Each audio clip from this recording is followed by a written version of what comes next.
All right, fellas, welcome back to the podcast. Yeah. Let's keep on influencing. All right. Hey, man, we had a lot of shots being thrown at us, man, from people trying to promote their podcast all on.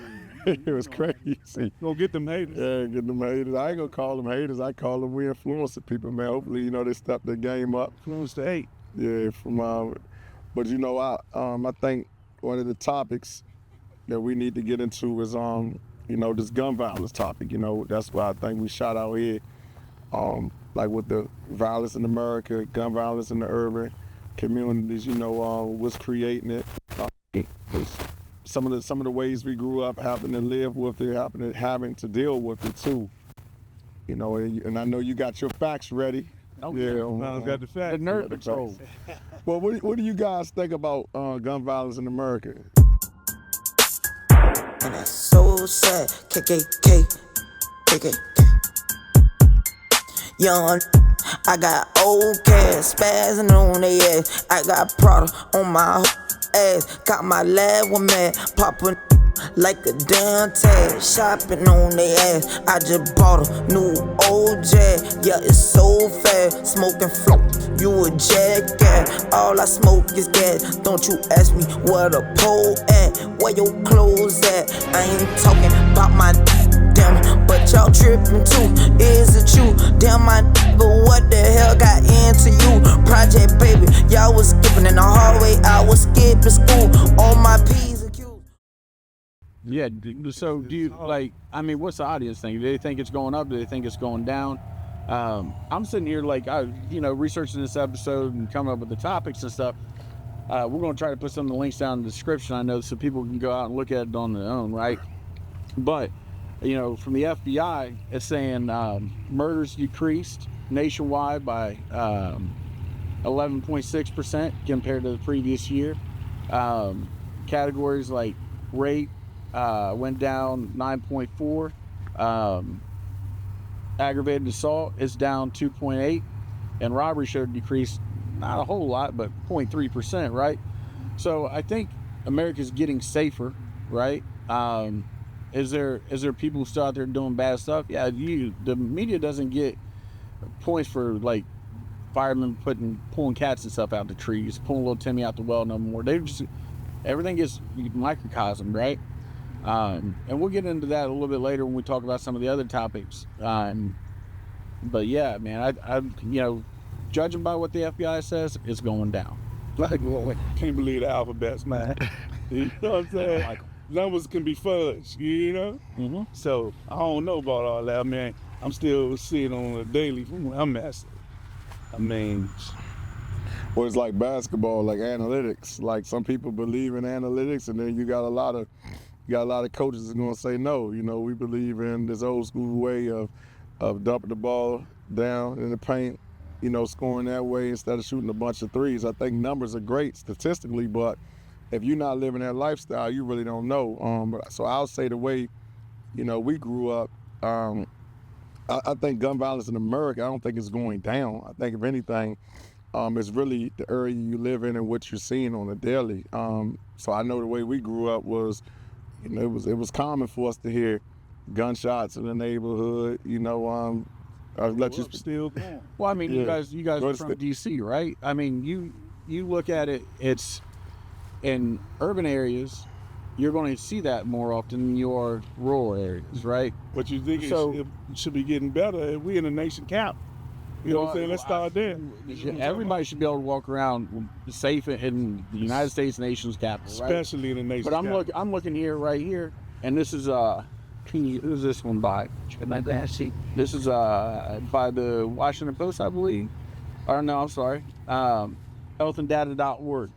It's showing District of Columbia most dangerous city. So I mean, but you guys are getting that bowl of soup. You're only tasting that bowl of soup. You're not tasting the bowl of soup from Tampa, Florida. You're not tasting the bowl of soup out in Dallas, Texas. Which I'm not saying there's not gun violence out there, but like you say, you don't think it's going down.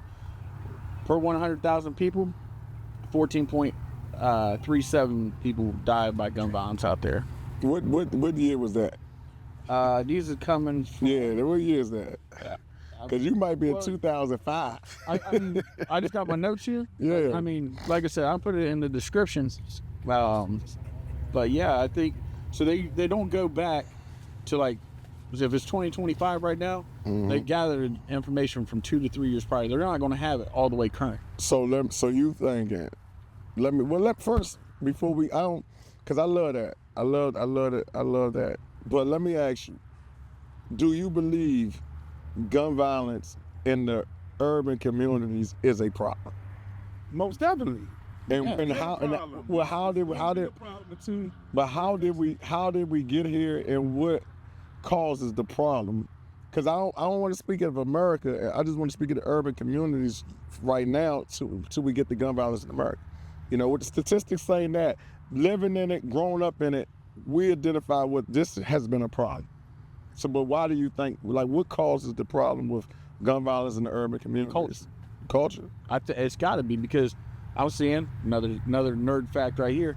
46% of adults who live in rural areas are gun owners, whereas you look at urban areas, it's only 19%. But yet you have a higher gun violence range in those urban areas than you do in the rural areas. Maybe it's because the people were packed in tighter, all that stuff like that, right? Lack of opportunity. Education. Opportunity. That's part of it. How does opportunity relate to gun violence? I'm just asking. Well, from a perspective, you know, if you don't have no opportunities and you got access, you know, you're gonna make some opportunities was accessible. So if guns are accessible to you, but you're gonna utilize those to make some opportunities that come with gun violence. You're gonna be doing home invasions. You're gonna be doing stick-ups. You know, more murders, because you got a lot of people out here that don't want to give up what they worked hard for, so they're gonna resist and they're gonna get killed. I think it's more opportunities to victims because, I mean, look at rural communities where I grew up, right? You could work on the railroad, you could go to a coal mine, a hospital, or a prison. That's the only jobs in my neighborhood, right, where I grew up. You go to somewhere like DC, this whole Northern Virginia area, I mean, there's anything out here. We could go out and do anything. There's all kinds of jobs out here. Yeah, that's true. So is it opportunity? I mean, well, that's what I'm trying to tell you. Yeah, because it's like what we talked on earlier about, you know, when on our previous podcast, you know, when you have an environment with no OGs, with nobody that's really, because you done locked all of the fathers up, or the fathers in dead because of situations that, you know, they put themselves in. But when you put all the dads in prison or they dead now, then you got a whole generation of young kids in urban communities that's grown up with no knowledge of really what life really is. And then the media, the social media, I remember we talked about this in our previous podcast. Social media imagery, what they look at is what they want to indulge in. So if you listen to all the music, right? You want to be a rapper, right? You don't want to be an electrician no more. Education, we talked about that now. They don't have no raps about music. I'm just telling you in general. So they should, though. If you're looking at there's no elders on the block, there's no OGs on the block. The education, the school systems, teachers barely working right now. So because you can't find no good teachers in the school system, you're not paying them enough. It's hard to pay them. All right, so then you have an education system that's flawed, right? So the kids not going to school. If they are going to school, they're not learning anything. And then you're looking at everything on social media, basically saying, "Hey, this is what looks cool. This like you said, Eric. You got guys that's putting ARs in they pants, walking down the street, don't even know how to shoot it. 100%. Yeah. So education. It's all on Call of Duty or something. Yeah, because they saw it on Call of Duty. So education too. You have youth programs in the city. You have a bunch of mentor programs in the city, but that's not enough. That's not enough. They took the Boys and Girls Club we grew up in. They took that out. So, you know, like where are they going to get educated on? Okay, I can do something else with my life. So what looks cool? Going to jail looks cool. Like snitching, you're going to jail to snitch, but that looks cool. See, having a gun looks cool. So you don't understand. Like I got a family. I got somebody that said to me, "Man, you don't want to ride with me. this is your young for you don't ride me. You know, I be riding dirty. I'm like, what are you riding dirty for? Education. Just go get yourself licensed and ride clean. But that's easier said than done, because that's one of the reasons why I got the charges that I got. You see what I'm saying? Was just keep me away from being able to, you know, To exercise your God-given right to protect exactly. And my Yeah. thing was, I lived in D.C. all my life. You know, when I became an adult, I said, you know what? I'm gonna move to Maryland so I can stop buying these illegal guns and I can own a gun legally in Maryland once that I get a Maryland license. But what I did was when I got that Maryland license, I still was buying guns off the streets. So it was like, it was defeating its purpose. And you know, so, and that was the, you know, the dumb side of me even trying to make the move. You know, because it was a good idea, but I didn't stick to it because illegal guns were still coming to me. It's hard to resist when somebody's selling you a 9mm, you know what I'm saying, for some crack, or you know what I'm saying, or for $100. You know, you gonna grab them up. You know, so, and then you had that mentality back then. It was like, I'd rather get caught with it Than than without without it. it.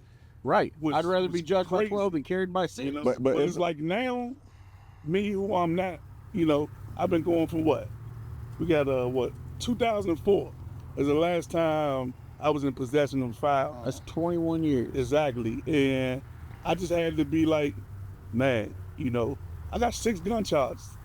So, you know what I'm saying? I can't take no chances. The last time I was in court, the judge told me, if I see you back in here, you know, I'm gonna make sure that you don't see daylight for a long time. But isn't that when we talk about education, the lifestyle we grew up in and the lifestyle we live, when been indulged to, you have to make sure you protecting yourself. So you're not protecting yourself with a legal gun. You're protecting yourself with whatever resource you can attain. 100%. Right? And I think a lot of these gun laws, like look at the gun laws in D.C., right?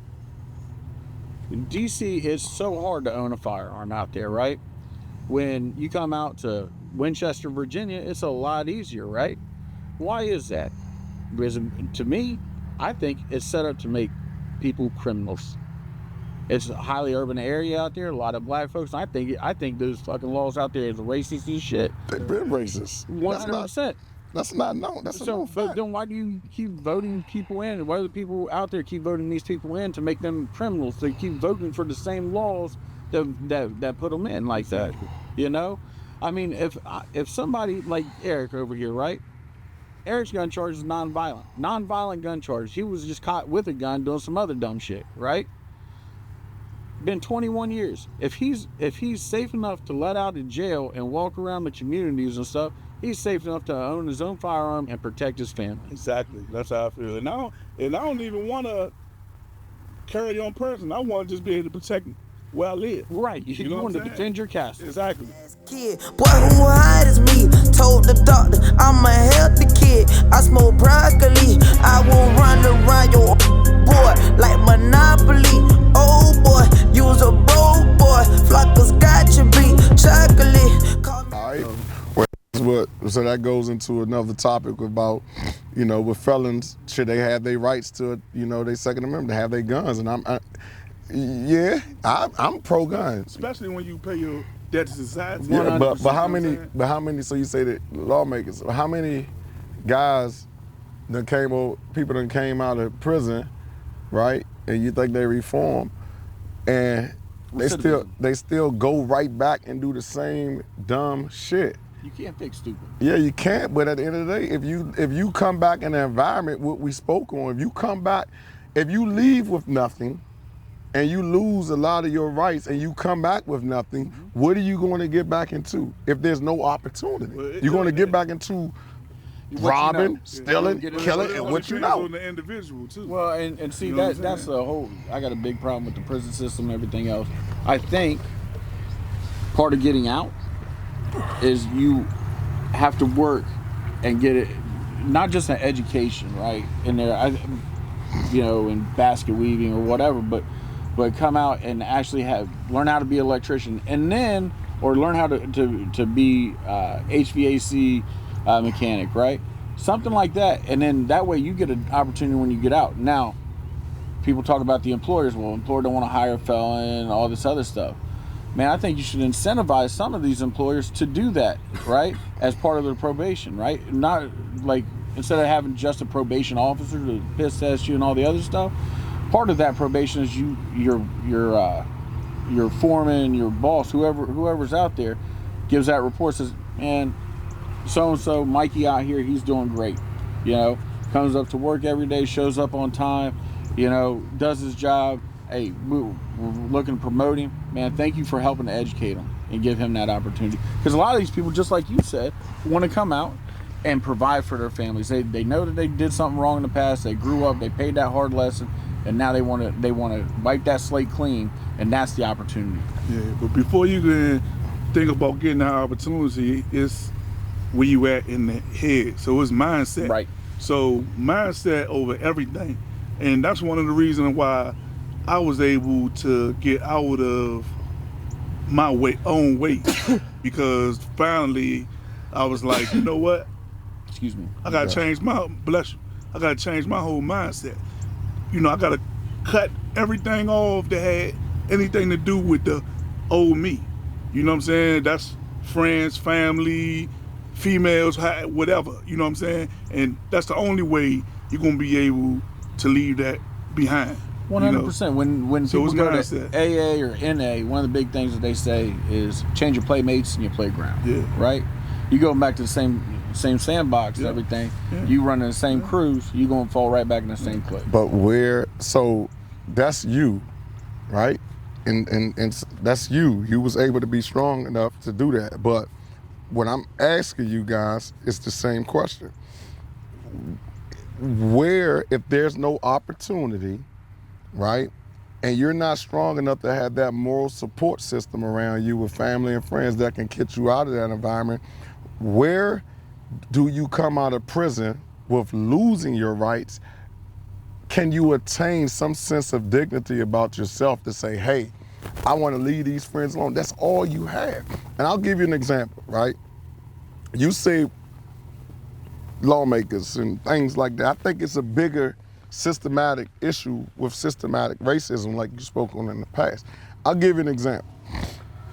When I was in college, right, I caught a charge, right, 2005. I caught a charge, they kicked in my door. They did all this wild stuff to kind of like make me look like this big criminal. I was the athlete of the year.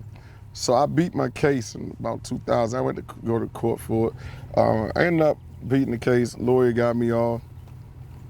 2009, when I started my business, I was like, okay, I had still dealing with some law stuff, so I had to go to court. These guys put me in handcuffs, man, and they walked me down the street, making me look like did a this. perp walk. Oh man, I'm talking about. I was at an apartment at the time. My wife, I was like, I missed court, but it was like for a dumb charge. So I missed court, but I was in court earlier that day for another charge. But I'm like, so I went to court, I just missed this one. That's how much y'all had me in the system. So they walked me down the street, right? In front of everybody. Everybody was outside. It's a beautiful day. About 4, 5 o'clock in the afternoon, they got me in handcuffs. It made me look like a criminal, right? So I said, So then that charge was on my record. So then I go, this is why I was able to attain my business for so long and had to fight. I'm looking at an opportunity that I want, right? Coaching, job, anything. It says 2005, this 2000, let's go 2015, 2000, I'm a whole nother different person. 2005, you caught this charge, right? You beat the charge, but you have that charge, you're a black man, right? Nah, we don't want to hire him. But now every person that I know, that I've been, that I've known in my life, like a couple, like white guys I've known, they got way more reckless charges than me. And they got positions at here and ADs. You're like, what the hell is going on? I know what that's about. Yeah, so with my opportunity, so when you come out at this skin color too, that's what I'm saying. You come out of prison with them charges, you don't get the same opportunity. Now it's like, you're stuck in this system. We're gonna keep you stuck in But it. then it's all depending on where you at too. I mean, I guess it depends on the job and everything, because there's people with dirtier report cards than me that work out there where I work. You know, people with felonies and stuff. But what skin color? Both. See, I don't know. On a construction site, ain't nobody. Yeah, but Okay, but that's construction. So I'm saying, like, you want to come out, you reform, you want to be you want to work at a just say an accounting firm, or you want to like construction, like labor jobs and. You looking for what you want to do, or you looking for an opportunity? I mean, but if you said opportunity earlier. Yeah, but I don't mean this. But I might be skilled. I might be skilled in, and I might, when I was in prison, I might be skilled and I want to be a lawyer now, right? I studied law, so I want to come out and be a lawyer. Right, but but I have to, the ethics and stuff that goes more. But I have to settle. I'm saying I have to settle for being, and I have nothing wrong with. Like, I think having a trade is a beautiful thing, but it's like I have to settle. Like, I'm always put in a position to settle. Okay, so let me ask you this. All right, if that dude who ran the Ponzi scheme in the '90s, right? Murdoch or whatever his name was, right? Old white dude, and he scammed all them people out of money, right? Would you trust him to hold your wallet? Would you trust him to manage your finances? No, hell no. So I'm not going to give him an opportunity. If I own a bank, I'm not going to give him an opportunity to work for me. I'm sorry. Based upon your charge, I'm not going to do that because of this, right? Now, if you have a firearms charge or let's say you got into a bar fight, right, in college or whatever, you're a young man, get into a bar fight, you knock somebody out and you get a felony assault, right? I think the other dude should have been able to fight a little bit better. But you get that felony assault, right? You do your time, you get out, whatever. Can you fucking go work as a banker? I think you could, you know. If you, Hell no. Why? It doesn't have anything No, to do with not that. being a black man. Not Right. being a black but man. I'm saying no. in my view. And your world, that's In my what we view. mean. See, I tell people all the time, that's why I love you. Your world is your world. We live in a different world.